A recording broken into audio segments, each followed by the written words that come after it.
Hello friends, नमस्ते।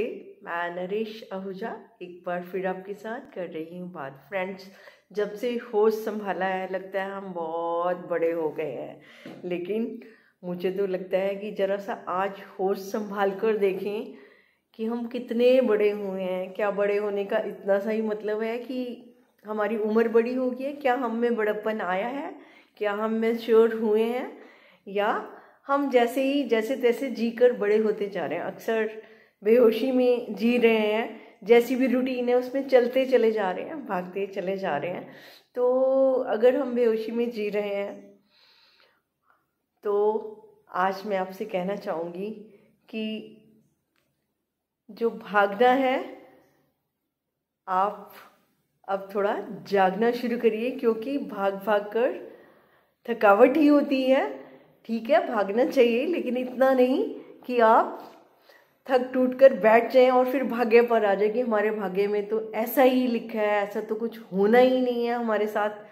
तो बात ये है कि जब हम किसी चीज़ को समझ जाते हैं, होशपूर्वक हो जाते हैं जिसे कहते हैं, तो उस समय हमारे जीवन में परिवर्तन आना शुरू हो जाता है। अब सिंपल सी बात है, आप रसोई में ही जाकर अपने देख लीजिए कि थोड़ा सा दूध की तरफ भी ध्यान ना दें तो वो भी उबल कर बाहर आ जाता है। तो यानी जिस चीज़ पर हम ध्यान नहीं देते वहाँ पर हमें नुकसान जरूर होता है।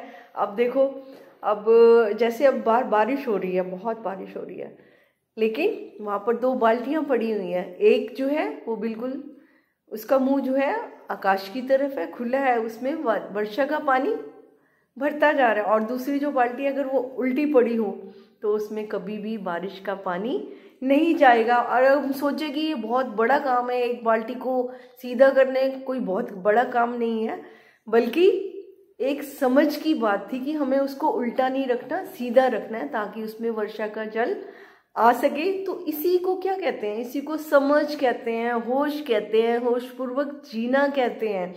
तो जैसे फॉर एग्जांपल इतनी ठंड पड़ रही है आजकल, है ना, और अगर बाहर धूप निकली हुई है, सूरज निकला हुआ है, और अगर हम अंदर ही सो रहे हैं तो फिर वो क्या है? वो बेहोशी की नींद में है। तो जब हमें होश आएगा कि धूप निकली हुई है तो हम जरूर धूप में जाकर बैठेंगे। तो होश साधना कोई मुश्किल कार्य नहीं है, समझ आते ही ट्रांसफॉर्मेशन हो जाती है। अब जरा सी अगर जहाँ भी हमने जब भी होश नहीं संभाला, हमें बहुत बहुत नुकसान हुआ है, छोटी बातों से लेकर बड़ी बातों तक।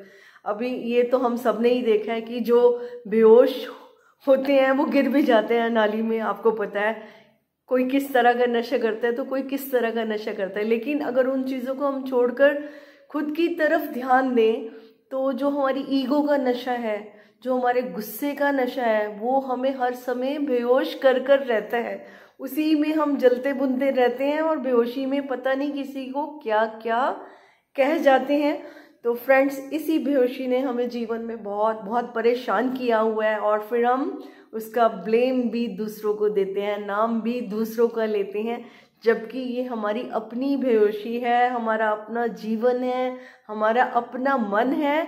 और इस मन को हम कहाँ ले जा रहे हैं, शरीर को हम कहाँ ले जा रहे हैं, इसको क्या खाने को देना है, क्या नहीं देना, इसको कौन से विचार देने हैं, कौन से नहीं देने हैं, बिल्कुल हम इसकी और ध्यान नहीं दे रहे हैं। इसका क्या मतलब? हम बेहोश होकर जी रहे हैं। तो बेहोशी में जीना हमेशा ही नुकसानदायक होता है, हम नुकसान उठा रहे हैं।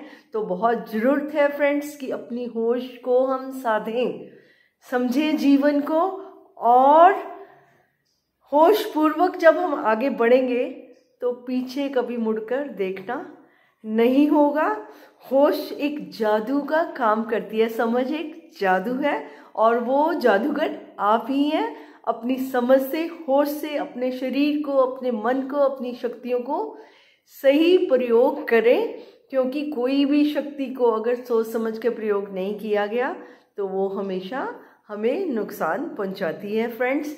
तो उम्मीद है हम सब होशपूर्वक जीने की कोशिश करेंगे। और आप प्रैक्टिकल सुबह से ही शुरू कर देना, आज से ही शुरू कर देना, और देखना कि बेहोशी में काम करने में और होशपूर्वक काम करने में कितना फ़र्क आप महसूस करते हैं, तो उस फ़र्क को महसूस करते हुए अपने जीवन शैली को आप होशपूर्वक बनाकर आगे बढ़ने की कोशिश कीजिए friends. Thank you very much.